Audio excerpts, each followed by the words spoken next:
एक गंभीर मुद्दे पर, एक मुद्दे पर जिसको एक्चुअली चर्चा का विषय होना ही नहीं चाहिए, उस पर आपके सामने आए हैं क्योंकि कुछ ऐसी बातें कही जाती हैं, कुछ ऐसे शब्दों का इस्तेमाल करती है भारतीय जनता पार्टी और खुद प्रधानमंत्री मोदी की शर्म आती है।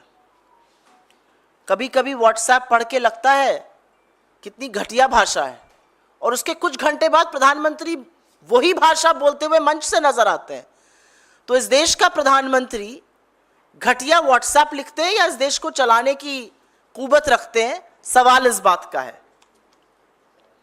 असलियत यह है कि 10 साल की मोदी सरकार के बाद आज जब यह देश चुनाव के मुहाने पर आकर खड़ा है, तो प्रधानमंत्री को अपना रिपोर्ट कार्ड दिखाकर वोट मांगना चाहिए, प्रधानमंत्री को अपने काम गिनाने चाहिए, लेकिन उसमें नील बटा सन्नाटा स्कोर है, उसमें जबरदस्त फेल का ठप्पा लगा हुआ है। तो प्रधानमंत्री मोदी इधर उधर की बात करके मन बहला रहे हैं लोगों का, और जब कुछ नहीं बचता है मोदी जी के पास, तो वही घिसी पिटी हिंदू मुसलमान की स्क्रिप्ट पर आकर गिर जाते हैं। 10 साल के बाद बजाय अपना काम गिनाने के, 10 साल के बाद बजाय अपना रिपोर्ट कार्ड दिखाने के, नरेंद्र मोदी आज भी हिंदू मुसलमान की बात कर रहे हैं। यह सच है कि वो घबराए हुए हैं, यह सच है कि वो बौखलाए हुए हैं, यह सच है कि बीजेपी के अपने सर्वे, आरएसएस के अपने सर्वे का फीडबैक है कि बीजेपी 180 पर अटकी हुई है और लगातार ग्राफ गिरता जा रहा है। यह भी सच है कि हमारी चाहे भारत जोड़ो यात्रा रही हो या भारत जोड़ो न्याय यात्रा रही, या जो हमारा घोषणा पत्र न्याय पत्र के नाम से आया, उसमें पूरी तरह से साफ हो गया है कि प्राथमिकताएं क्या हैं।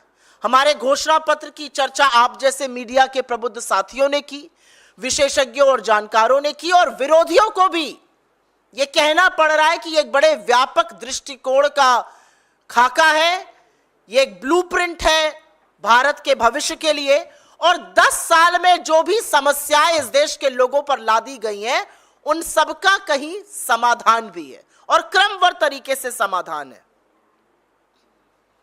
और यह भी सच है, जैसा कि हमारे नेता राहुल जी ने कहा, कि यह घोषणा पत्र कुछ 2 विशेषज्ञों ने बैठकर पूंजीपतियों की सूची लेकर नहीं बनाया है। यह घोषणा पत्र भारत की आवाज है, इस देश की आवाज है। यह घोषणा पत्र उन लाखों करोड़ों लोगों की अपेक्षाओं पे, उनकी आकांक्षाओं पे, उनकी आशंकाओं और उनकी चुनौतियों के बेसिस पर बना है, जो भारत जोड़ो यात्रा और भारत जोड़ो न्याय यात्रा में कांग्रेस से, कांग्रेस के शीर्ष नेतृत्व से, हमारे लीडर से, हमारे अध्यक्ष से लगातार मिलते रहते हैं। और इसीलिए प्रधानमंत्री घबरा गए। चर्चा शुरू हुई, प्रधानमंत्री को लगा अरे भैया क्या किया जाए। मेरा अपना मानना, और मैं दावे के साथ यह कह सकती हूं कि उनका एक चरण चुंबक उनके पास गया होगा और कहा होगा, मोदी जी कांग्रेस का मैनिफेस्टो तो बड़ा अच्छा है, सब लोग बड़ी बातें कर रहे हैं, कह रहे हैं बड़ा व्यापक दृष्टिकोण है, एक पूरा खाका तैयार कर दिया है भविष्य के भारत के लिए, आपको यह सब करना चाहिए था 10 सालों में। तो मोदी जी ने उससे यह नहीं कहा हाँ सही कह रहे हो, मोदी जी ने उससे कहा अरे चेले घबरा मत, अभी देख मैं अपनी अगली इलेक्शन रैली में क्या करता हूं, मुद्दे से ही भटका दूंगा। और ऐसा घटिया और शर्मनाक बयान नरेंद्र मोदी देते हैं, कहते हैं हमारे घोषणा पत्र पर मुस्लिम लीग की छाप है। असलियत यह है कि ये वो दिल में जो इतना अथाह प्रेम, इतना प्रगाढ़ प्रेम है मुस्लिम लीग के लिए नरेंद्र मोदी और भारतीय जनता पार्टी के नेताओं का, जो रह रह कर छलक जाता है। वो गागर इतनी भरी है प्रेम से कि वो समझती नहीं है, वो रह रह कर छलक जाती है। यह असलियत है। उनके मुस्लिम लीग की प्रेम की बात अभी मैं थोड़ी देर में करूंगी, लेकिन हमारे घोषणा पत्र पर किसकी छाप है, इसकी चर्चा पहले करना चाहती हूं। जैसा कि मैंने आपको पहले भी बताया कि हमारा घोषणा पत्र 5 न्याय के स्तंभों पर आधारित है। वो युवा न्याय है, नारी न्याय है, किसान न्याय है, श्रमिक न्याय है, हिस्सेदारी न्याय है। इसके अलावा हमने राज्यों की समस्याओं पर, सुरक्षा की समस्याओं पर तमाम बातें और बड़े व्यापक दृष्टिकोण से वो बातें दी हैं। यह भी सच है कि हमारा घोषणा पत्र लोगों की आवाज पर बना है, इसमें लोगों की अपेक्षाओं का प्रतिबिंब है। तो बताती हूं आपको इस पर किसकी छाप है। इस पर छाप है उन करोड़ों लोगों की जो भारत जोड़ो यात्रा और भारत जोड़ो न्याय यात्रा में हमारी तरफ एक उम्मीद की नजर से देखते हैं। इस पर छाप है देश के युवाओं की, इस पर छाप है देश की नारियों की, इस पर छाप है देश के किसानों की, इस पर छाप है देश के श्रमिकों की, इस पर छाप है देश के उन लोगों की जो हाशिए पर है और उनकी भागीदारी और हिस्सेदारी हम सुनिश्चित करेंगे। इस पर अमिट छाप है उन लोगों की जिन्होंने 10 साल से सिर्फ जुमले झेले। इस पर उन लोगों की छाप है जो गरीब से और गरीब हो गए। इस पर उन लोगों की छाप है जिन्होंने कोरोना काल में अपनों को तड़प तड़प के दम तोड़ते देखा। इस पर छाप है उन श्रमिकों की जो चिलचिलाती धूप में सड़कों पे नंगे पैर फोपले और छाले लिए पैदल चलने को मजबूर थे। इस पर छाप है देश के उन लोगों की जिनके हक मार के धन्ना सेठों की तिजोरियां भरी गई। इस पर छाप है उन लघु मध्यम उद्योगों की जिन पर ताले पड़ गए इस सरकार की मनमानी नीतियों से। इस पर छाप है उन 700 किसानों की जो हक मांगते हुए शहीद हो गए। इस पर छाप है उन किसानों की जो हक मांगकर जब लौट रहे थे तो उनको गाजर मूली की तरह रौंद दिया गया। इस पर छाप है उन युवाओं की जो जी तोड़ मेहनत करते हैं, हर संभव प्रयास करते हैं और जब इम्तिहान देते हैं पेपर लीक हो जाता है तो वो हताश हो जाते हैं। इस पर उनकी छाप है। इस पर छाप है सरहद पर तैनात उस सैनिक की जो जाड़ा गर्मी बरसात नहीं देखता और इस सरहद की रक्षा करता है। इस पर छाप है गलवान के उन शहीदों की जिनके प्रति श्रद्धा तो छोड़िए, आरोपियों को क्लीन चिट देने का काम इस देश के प्रधानमंत्री ने किया। इस पर छाप है उन सैनिकों की जिनके शौर्य और पराक्रम के बल पर यह देश सुरक्षित है, हम और आप सुरक्षित हैं, लेकिन जिनके शौर्य और पराक्रम और मनोबल को तोड़ने का काम नरेंद्र मोदी की क्लीन चिट और उनके विदेश मंत्री के ऊल जलूल बयान करते हैं। इस पर छाप है कश्मीर की, इस पर छाप है मणिपुर के लोगों की, इस पर छाप है लद्दाख की आंदोलित जनता की।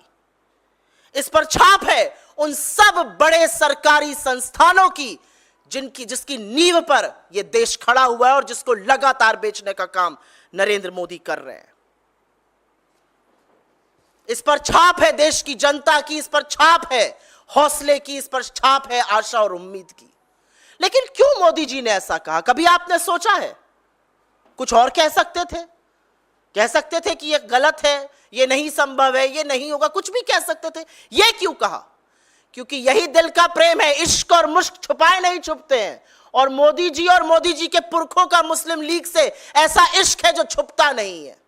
आपको याद होगा 1942 में जब महात्मा के आह्वान पर मौलाना आजाद कांग्रेस के अध्यक्ष थे, सारा देश सड़कों पर था, करो या मरो का नारा था, भारत छोड़ो आंदोलन चल रहा था और ऐसे में श्यामा प्रसाद मुखर्जी बंगाल में, मोदी जी के पुरखे सिंध में, मोदी जी के पुरखे नॉर्थ वेस्ट फ्रंटियर प्रोविंस में मुस्लिम लीग के साथ मिलकर सिर्फ सरकार ही नहीं चला रहे थे, अंग्रेजों को चिट्ठियां लिखकर यह भी सलाह और मशवरा दे रहे थे कि इस आंदोलन का कैसे दमन किया जाए। ये ना हमारे सगे हैं, ना आपके सगे हैं, ना भारत मां के सगे हैं, ये हमेशा से सगे विभाजनकारी लोगों के हैं, विभाजनकारी पार्टियों के हैं, चाहे वो मुस्लिम लीग हो या फिर अंग्रेज हो।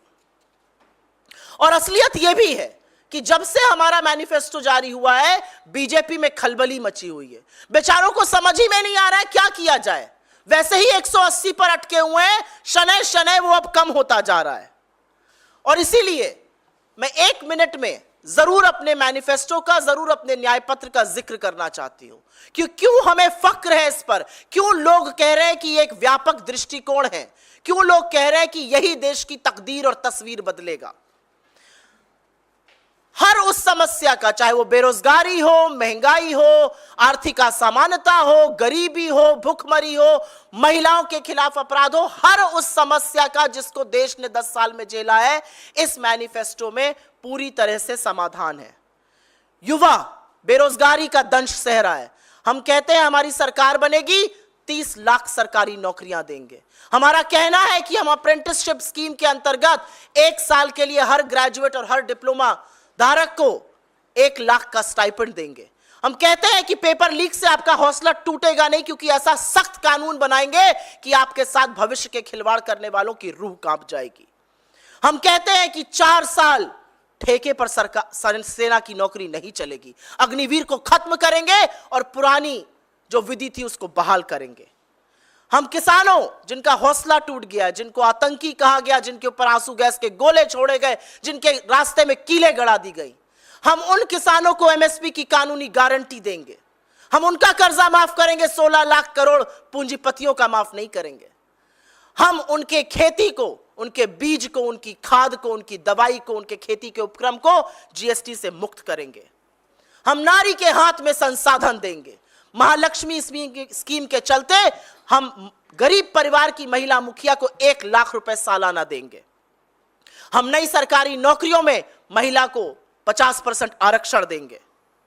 हम श्रमिकों के न्याय की बात करते हैं। हम मनरेगा, जिसने ग्रामीण भारत की तस्वीर बदल के रख दी, हम उसके मानदेय को प्रतिदिन बढ़ाकर 400 रुपए करेंगे। हम गिग वर्कर्स को सामाजिक सुरक्षा देंगे। हम 25 लाख रुपए की एक हेल्थ योजना की बात कर रहे हैं, जैसे हमने राजस्थान में चलाई, जिसके तहत इलाज, दवाई, टेस्ट सब उसमें आएगा।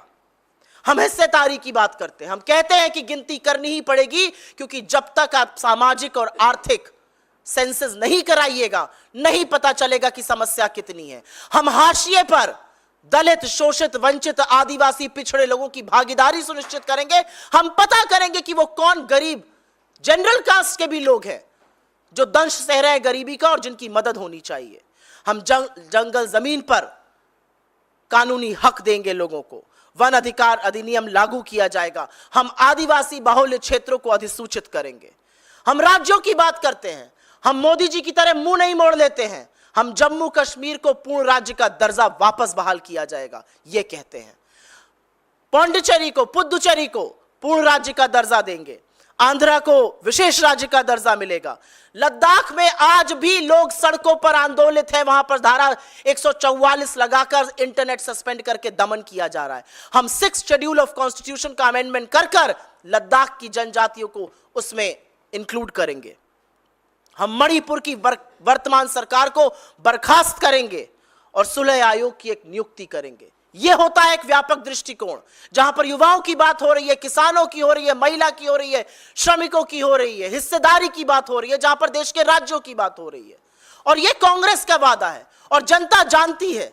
हम जब वादा करते हैं तो उसको पूरा करते हैं। यह कांग्रेस की ही सरकार थी जिसने सूचना का अधिकार, शिक्षा का अधिकार, मनरेगा, खाद्य सुरक्षा बिल जैसे बड़े बड़े कानून दिए। ये कांग्रेस की कर्नाटक, तेलंगाना और हिमाचल में चलने वाली सरकारें हैं, या हमारी राजस्थान और छत्तीसगढ़ की वो सरकारें जो अब नहीं रही। हमने जो कहा वो पूरा किया, चाहे वो गृह ज्योति हो, गृह लक्ष्मी हो, रायतू भरोसा हो, तमाम ऐसी चीजें। तो लोगों को भरोसा है कि कांग्रेस जो वादा करती है उसको निभाती है, क्योंकि ये कांग्रेस की गारंटी है, ये किसी का जुमला नहीं। I will very briefly make a statement in English on the absolutely deplorable and declassé language that the Prime Minister of this country chooses to use against India's opposition. I'm not surprised at all that after 10 years of being in government, the Prime Minister does not have one, and I'm insisting on the word, not one achievement that he can seek votes for. He does not have a report card where he can show to the people and seek vote in its favors. His report card says failure. He has failed this country on every front. And I'm not surprised at all that he has resorted to the old script, the old narrative of division of Hindus and Muslims. How dare, absolutely how dare he call our manifesto with an imprint of the Muslim League? But that actually shows his deep love, his deep affection, his deep affiliation for the Muslim League, and that's not new. It's historic, and we'll just talk about it. But I do want to spend a minute talking about our manifesto and whose imprint there really is. Our manifesto is being widely discussed. Experts, economists, people at large sections of media, including some of our opponents, are of the view that this is the blueprint for the future that India needs. This is the solution that India needs to the problems that have arisen in the last 10 years. Problems of unemployment, problems of othering, problems of poverty, problems of high prices, problems of crime against women. This manifesto was not prepared in a room on the recommendations of two crony capitalists. This manifesto was prepared on the basis of aspirations, feedback, challenges that the people of this country voiced. The crores of people who met us during the Bharat Jodo Yatra, the Bharat Jodo Nyaya Yatra, wide consultations that we had across states of this country. It's a reflection, it is the voice of India. And I will take a minute to just talk about the imprint that one sees on our manifesto. Our manifesto is largely built on 5 pillars, and those pillars are pillars of justice as far as the youth is concerned: Yuva Nyay, Kisan Nyay, Nari Nyay, Shramik Nyay, and Bhagidari Nyay. But I do want to talk to you about whose imprint there really is. There is an indelible imprint of the youth of this country in our manifesto. There's an imprint of women. There is an imprint of workers. There's an imprint of the farmer. There is an imprint of people who find themselves at the absolute margins of our society, and we will ensure their greater representation. It has the innumerable people being represented in our manifesto. It has the imprint of those who have become poorer. It has the imprint of those who have only heard jumlas in the last 10 years. It has the imprint of those who lost their loved ones in Corona. It has the imprint of the workers, of the laborers who were forced to walk home in the scorching heat. It has the imprint of small and medium enterprises who were forced to shut down because of Modi's misgovernance. It has the imprint of the rights of people that were denied, and instead coffers of the rich that were filled. It has the imprint of our daughters who, when they were sexually exploited, the government chose not to protect them and instead gave patronage to the perpetrators of their crime. It has the imprint of 700 farmers who made the supreme sacrifice while demanding the MSP. It has the imprint of farmers who were trampled over by a BJP leader's son. It has the imprint of the youth whose paper gets leaked, they get disheartened, and they don't know what to do.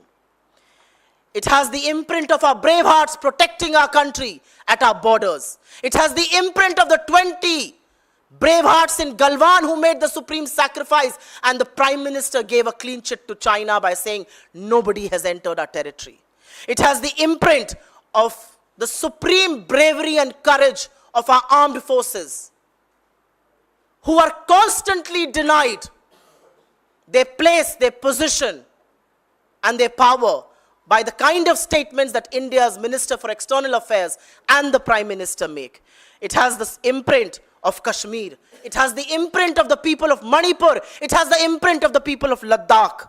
And last but not the least, it has the imprint of those government institutions on the foundation of which our country has been built. Institutions that have been consistently sold by Narendra Modi. But let me quickly remind you of this deep love and affection that Mr. Modi has for the Muslim League. It's not newly acquired. Ye naya mohabbat nahi hai, ye purani mohabbat hai. And this love emanates from the ideological ancestors of the BJP. If you remember in 1942, when India was on the roads, when India was pushing the British away during the Quit India movement, and do or die was the mandate that we lived by, Shyama Prasad Mukherjee was running a government in Bengal, and his like-minded people were running governments in Sindh and in Northwest Pradesh province with the Muslim League. And they were also giving written suggestions to the British on how to curb this movement. The reality is that our manifesto is an answer to problems that people in this country face today. People in this country face problems of unemployment. This talks about 30 lakh government jobs. This talks about an apprenticeship program under which a graduate or a diploma holder can get an apprenticeship of 1 lakh for a year. It talks about a stringent law against paper leak. It talks about scrapping of the Agniveer and resorting back to how recruitments were done for our armed forces. It talks about legal MSP for farmers. It talks about waiver of farmer loans. It talks about exemption of seeds, fertilizers, and agricultural equipments from the GST.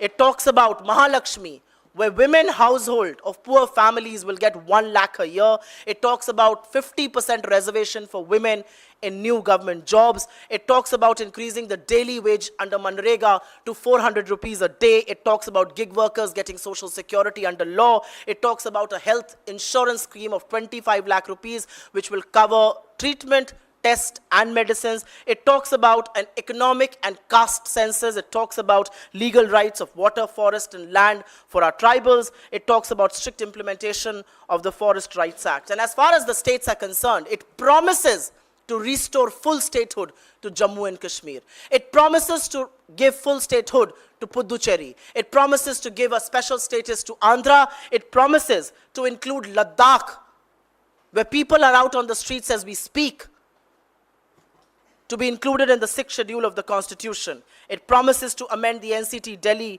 Government Act of 1991. It seeks the removal of the government of Manipur and instead have a rehabilitation and reconciliation commission there. The people of this country believe that the Congress walks the talk. The Congress, during its 10 years of UPA, gave right to education, right to information, right to food, Manrega, and other schemes like that. Our governments in Karnataka, Telangana, and Himachal have walked the talk on the schemes that we had promised, whether it's Raitu Bharosa or Grah Lakshmi or Grah Jyoti or OPS and other schemes like that. And with that in mind, the Prime Minister is rattled. He's running helter-skelter. He's scared because he realizes that his tally is consistently dwindling. He is absolutely not being able to cross that 180 mark, and which is why blasphemous statements like these are being made. आपके सवालों का स्वागत है. अगर सवाल इससे जुड़े हुए हो तो बहुत अनुग्रहित रहूंगी. क्या क्लैरिफाई करेंगी क्या कि जो मुस्लिम लीग की बात प्रधानमंत्री कर रहे हैं, या जिस मुस्लिम लीग की बात आपने अभी की 1940 में, वो मुस्लिम लीग जिन्ना की थी, और जिस मुस्लिम लीग से आपका गठबंधन है केरल में, वो इंडियन यूनियन मुस्लिम लीग है. मैं सवाल का जवाब दूंगी, लेकिन मैं पहले प्राइम मिनिस्टर के स्टेटमेंट की बात करूंगी. और प्राइम मिनिस्टर का स्टेटमेंट इतना घटिया और इतना शर्मनाक है कि उनको थोड़ा आत्मचिंतन करना चाहिए. नरेंद्र मोदी भाजपा के प्रचारक मात्र नहीं है. नरेंद्र मोदी इस देश के प्रधानमंत्री हैं. प्रधानमंत्री पद की कुछ गरिमा होती है, प्रधानमंत्री पद की कुछ मर्यादा होती है, लेकिन प्रधानमंत्री गरिमा और मर्यादा को ताक पर रखकर लगातार बोलते हैं. सबके साथ सबके विकास की बात करते हैं और फिर इस तरह की बातें करते हैं. क्या उनको हमारे मैनिफेस्टो में दिख रहा है? उनको हमारे मैनिफेस्टो से क्या दिक्कत है? क्या गरीबों की, आदिवासियों की, युवाओं की, महिलाओं की, किसानों के हक की बात करना गलत है? और अगर गलत है तो यह गलती हम बार बार करेंगे. बताएं कहां किसकी छाप दिख रही है? क्या मोदी जी ने हमारे मैनिफेस्टो का एक पेज भी पढ़ा है? या उनकी आईटी सेल के गुर्गों ने जो व्हाट्सएप पे चलाया, जो आईटी सेल पे चलाया, वो बोल देते हैं? तो मैं क्यों ना मानूं कि वो जो घटिया व्हाट्सएप आपके फोन पर आते हैं वो खुद नरेंद्र मोदी जी बैठकर लिखते हैं. 18-18 घंटे देश के लिए काम नहीं करते हैं. 18-18 घंटे यही घटिया चीजें लिखने में बिताते हैं. 18-18 घंटे व्हाट्सएप फॉरवर्ड लिखते हैं. 18-18 घंटे ये नापाक बातें, ये घटिया बातें करते हैं. ये असलियत है. Ma'am, the same allegations have been also leveled by the BJP president JP Nadda, in which he said that in 1929 it was Muslim League who had promised about the reservation on the basis of religion, and that is what Congress is also repeating. So he is saying that Congress only believes in appeasement politics, and he also mentioned that what was the reason that when Rahul Gandhi went to Wayanad for his nomination, Congress party's flags were not there, and he said that this clearly shows Congress supports Muslim League only. I first want to make a very strong statement on the BJP president, Mr. Nadda. Mr. Nadda's utility in the BJP is to go and receive the Prime Minister when he comes from his overseas tour. He should choose not to make these silly statements because he exposes his absolute political and moral bankruptcy. That's the first statement I want to make. The second statement that I would want to make is that when India was fighting against the British, and when India was saying do or die, and when the Quit India movement was in progress, why did your political ideologue Shama Prasad Mukherjee write to the British to curb the do or die movement? Why did he choose to run the governments with Muslim League in Northwest Frontier Province, in Sindh and in Bengal, when Congress governments had already resigned? So I do believe that the BJP president knows very little. should speak a little less. That's the first point I want to make. The second point that I want to make is, as far as Wayanad is concerned, or as far as any other state of India is concerned, why do you think the Prime Minister is using this language? Or why do you think Mr. Nadda is making all those silly allegations? Because Mr. Nadda sees a looming and a largely looming defeat. The reality is, our internal surveys and BJP's internal surveys are bang on. 180 is what they are at, and that tally is dwindling. And anything else that they are saying is basically distracting from the issues that really matter. I challenge Mr. Nadda to go on any stage, his party stage, a rally, a political fora, a channel like yours. Get your editor to interview Mr. Nadda and ask him to speak for 2 minutes on unemployment. Ask him to speak for 2 minutes on price rise. Ask him to speak for 2 minutes on crime against women. Ask him to speak for 2 minutes as far as the farmer's plight is concerned. I bet my bottom dollar on it, he will not be able to say a word. And that is the reality of the last 10 years.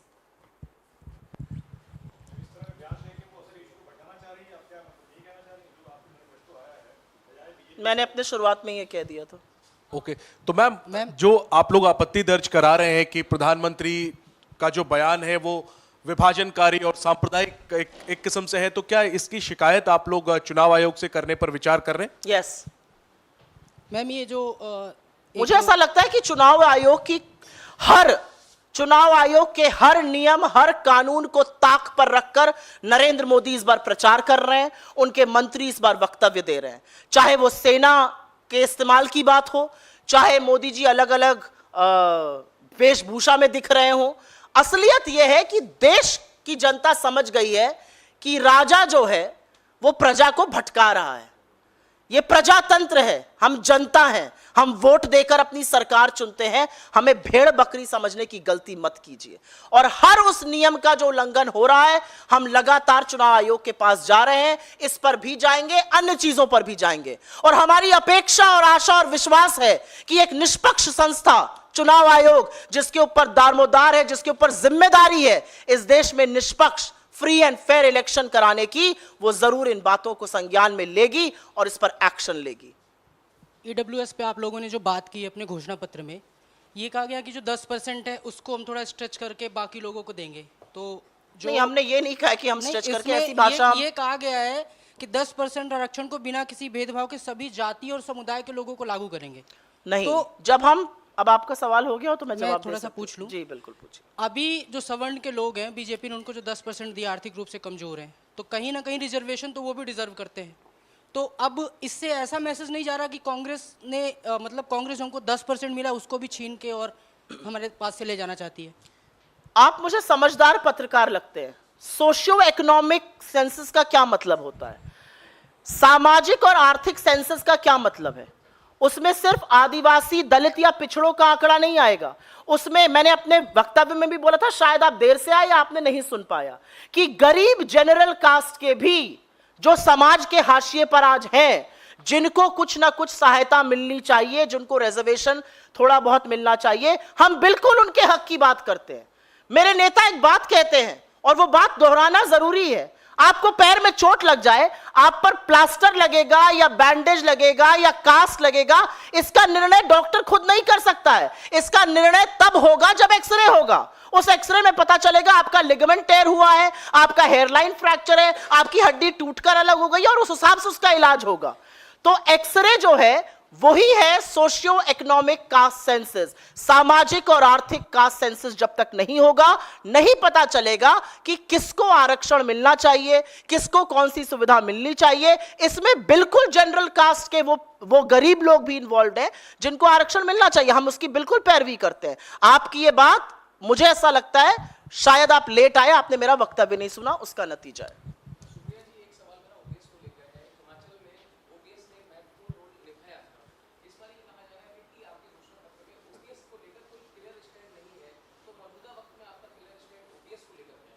आपका ये सवाल जिस दिन हमारा घोषणा पत्र जारी हुआ था, उस दिन घोषणा पत्र के जो चीफ आर्किटेक्ट हैं श्री चिदम्बरम जी से भी पूछा गया था और मुझे लगता है उन्होंने इसका बिल्कुल स्पष्ट जवाब दिया था. और उस जवाब में उन्होंने जो कहा था वो मैं दोहरा देती हूँ. उन्होंने कहा था, और ये बिल्कुल सच बात है, कि हिमाचल में, राजस्थान में और छत्तीसगढ़ में हमने ओल्ड पेंशन स्कीम लागू करी।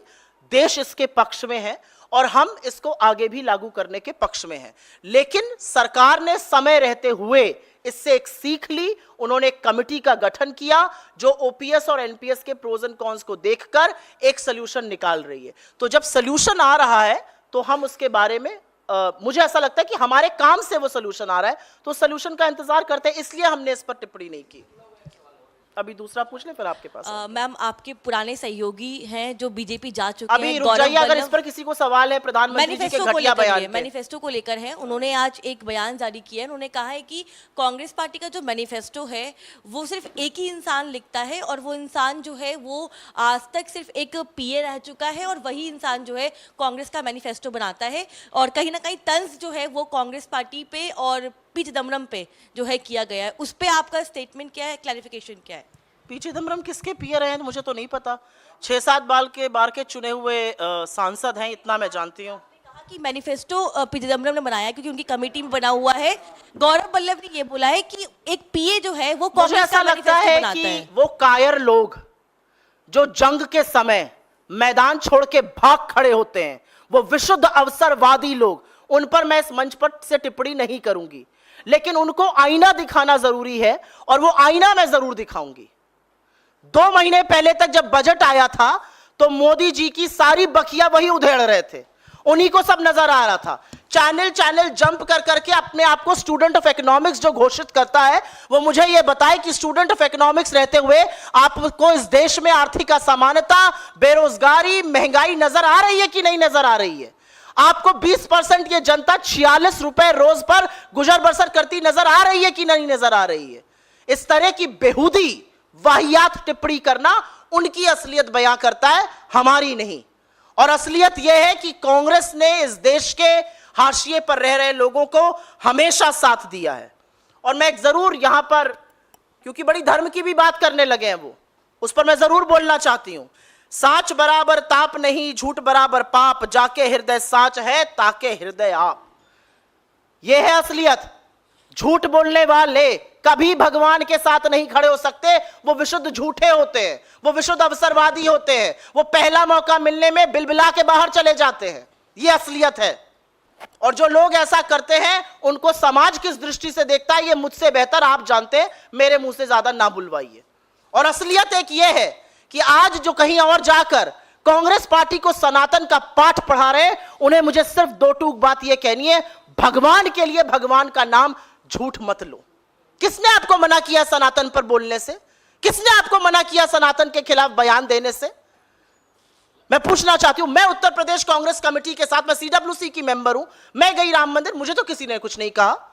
और एक ये सच है, मैं यूजुअली पर्सनल बातें करती नहीं हूं, यह सच है कि भगवान शिव के बारे में जितना मैंने राहुल जी से सीखा है उतना किसी और से नहीं सीखा है। यह भी एक सच है कि उत्तर प्रदेश में चुनाव प्रचार करते हुए जब मैंने प्रियंका जी को निर्जल व्रत रखते हुए देखा और मैंने पूछा आप ये क्यों करती हैं, क्या है, उन्होंने बताया वो 8 साल की उम्र से नवरात्र का व्रत करती है। हमें चाहिए आंसर सर्टिफिकेट सनातन पर। क्या है सनातन? सनातन यह है कि बिलबिला के भाग जाओ और फिर अनर्गल झूठ बोलने लगो। शर्म आनी चाहिए ऐसे लोगों को। दूसरों पर टीका टिप्पणी करना, आपकी क्या हैसियत है, मैं ये जानना चाहती हूं।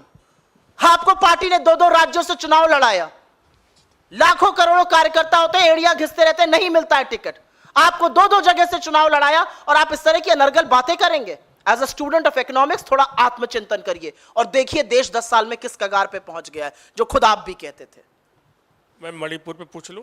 जी हाँ, पूछिए। मैं मणिपुर में पहले दूसरे चरण में जो है चुनाव है और वहाँ के अगर मतदाताओं से अगर बात करें, वहाँ कुछ लोगों ने, वहाँ के लोगों ने मीडिया से बात करते हुए कहा कि हमारे लिए चुनाव का कोई मतलब नहीं है, चुनाव का अधिकार जरूरी, लेकिन हमारे लिए पहले जीवन का अधिकार जरूरी है।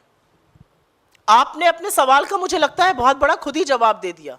आज हमारे देश को नरेंद्र मोदी इस कगार पर ले आए हैं कि मणिपुर की एक लोकसभा सीट पर 2 दिन वोट पड़ेगा। कभी सुना है आपने आजाद भारत की इतिहास में ऐसा होते हुए? एक लोकसभा सीट पर 2 दिन वोट पड़ेगा, क्योंकि समुदायों को एक साथ आप खड़ा देख नहीं पाएंगे।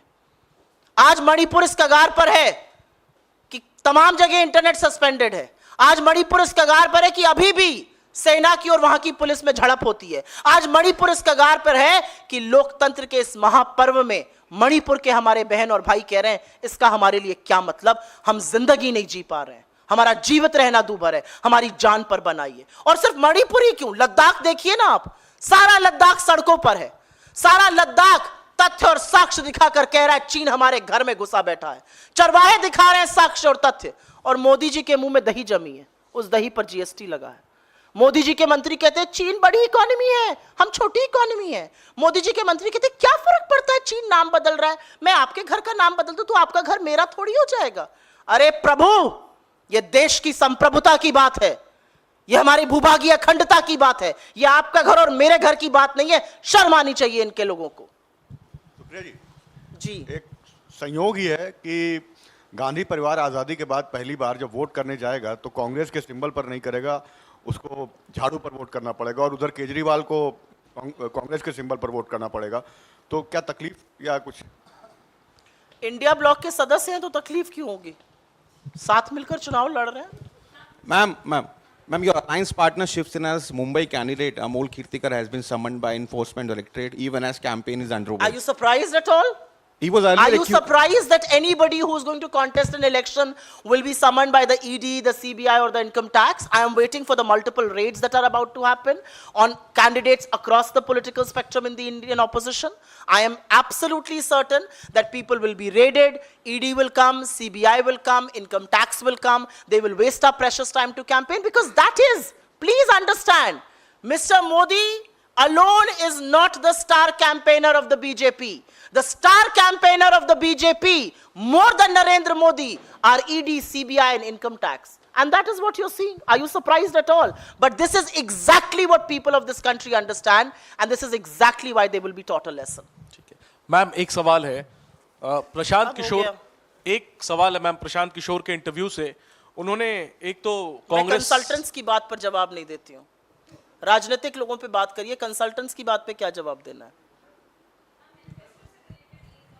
जी हाँ, आपके अलायंस पार्टनर संजय सिंह की तरफ से बयान आया, उन्होंने बोला है कि अलायंस का एक कॉमन मिनिमम प्रोग्राम होना चाहिए था, अलग से मैनिफेस्टो जारी करना सही नहीं है क्योंकि लोगों में एक मैसेज देने की जरूरत है कि हम सब एक हैं। मुझे ऐसा लगता है कि हमारे सारे तमाम अलायंस पार्टनर्स इन्हीं समस्याओं पर बात कर रहे हैं, इन्हीं समाधानों की बात कर रहे हैं। उन्होंने किस कॉन्टेक्स्ट में कहा है मुझे नहीं पता, पर मुझे लगता है कि यही कॉमन मिनिमम प्रोग्राम का भी खाका है। बहुत धन्यवाद आप लोगों का।